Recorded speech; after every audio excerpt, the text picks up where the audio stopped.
Assalamualaikum warahmatullahi wabarakatuh. Saudara-saudaraku sekalian yang rahimakumullah.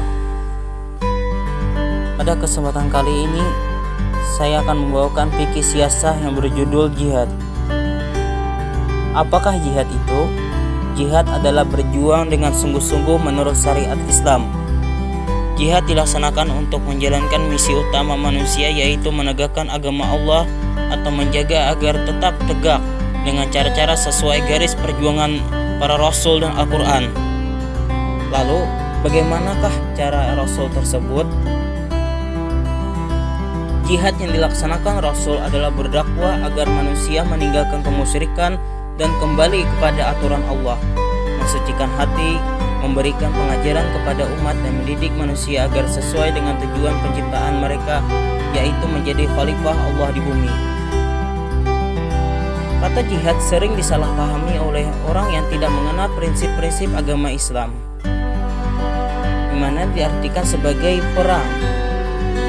Padahal jihad dalam bentuk perang dilaksanakan jika terjadi fitnah yang membahayakan eksistensi umat atau antara lain berupa serangan-serangan dari luar.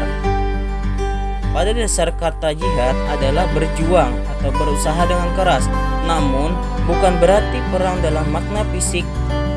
Jika sekarang jihad lebih sering diartikan sebagai perjuangan untuk agama, itu tidak harus berarti perjuangan fisik.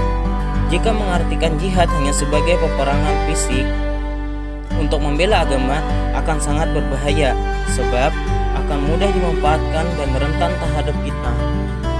Lalu, bagaimanakah jihad menurut pandangan Islam? Menurut Islam, jihad diartikan sebagai usaha dengan segala upaya untuk mencapai kebaikan. 2.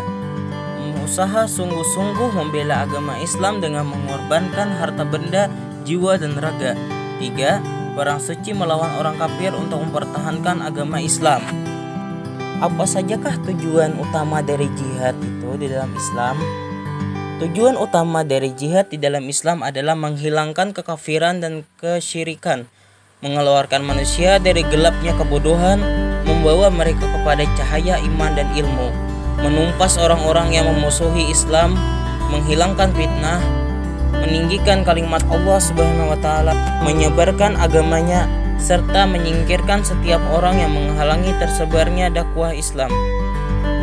Jika tujuan ini dapat dicapai dengan tanpa peperangan, maka tidak diperlukan peperangan. Tidak boleh memerangi orang yang belum pernah mendengar dakwah kecuali setelah mendakwah mereka kepada Islam. Namun jika telah disampaikan dan mereka menolak, maka pemimpin Islam harus memerintahkan mereka untuk membayar jizyah, dan jika mereka tetap menolak, maka barulah memerangi mereka dengan memohon pertolongan Allah Subhanahu wa taala. Jika sebelumnya Islam telah sampai kaum tersebut dan mereka tetap menolaknya, maka boleh memerangi mereka dari sejak semula, karena Allah Subhanahu wa taala menciptakan manusia untuk beribadah kepadanya.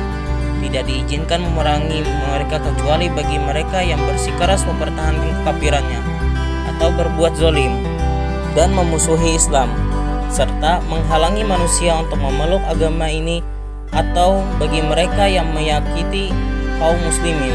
Rasulullah SAW tidak pernah memerangi satupun kaum kecuali setelah mengajak mereka kepada agama Islam. Lalu, apa sajakah macam-macam jihad itu? Yang pertama, fardu ain, yaitu berjuang melawan musuh yang menyerbu ke sebagian negara kaum muslimin. Setiap jihad melawan kaum Yahudi yang menduduki negara Palestina. Yang kedua, fardu kifayah, yaitu jika sebagian telah memperjuangkannya, maka yang lain sudah tidak berkewajiban untuk melakukan perjuangan tersebut, yaitu berjuang menyebarkan dakwah Islam ke seluruh negara sehingga melaksanakan hukum Islam, dan barang siapa yang masuk Islam serta berjalan di jalan Islam kemudian terbunuh sehingga tegak kalimat Allah, maka jihad ini berjalan terus sampai hari kiamat. Yang ketiga, jihad terhadap pemimpin Islam, yaitu dengan memberikan nasihat kepada mereka dan pembantu mereka, sebagaimana sabda Rasulullah SAW, agama adalah nasihat. Kami bertanya, untuk siapa wahai Rasulullah? Beliau menjawab, untuk Allah. kitabnya, rasulnya, pemimpin-pemimpin Islam, dan orang-orang muslim awam. Hadis riwayat Muslim. Kiranya itu saja yang bisa saya sampaikan. Salah hilaf mohon maaf. Apabila ada kekurangan, itu murni dari saya, dan apabila ada kebenaran, itu mutlak dari Allah Subhanahu wa taala. Wabillahi taufiq wal hidayah. Wassalamualaikum warahmatullahi wabarakatuh.